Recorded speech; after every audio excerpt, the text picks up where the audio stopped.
FJ Cruiser Life. Spare tire carrier, broken lugs. So I've already got the old one ground out or cleaned off back here. I've got a replacement stud from AutoBone, M12-150. We're going to do a little wire welding.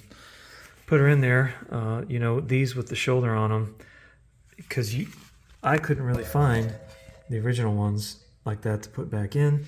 You can see someone else has already booger welded one in the past. So that's what we're going to do with this one.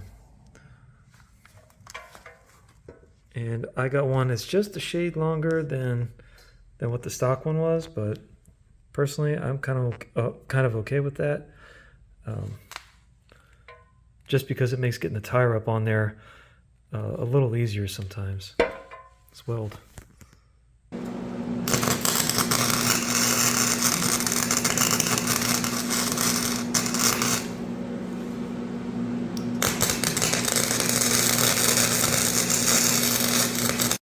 Grinder and paint makes me the welder I ain't.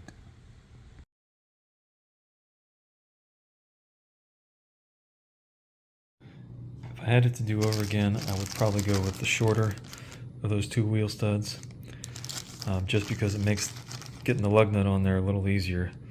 610 476.1.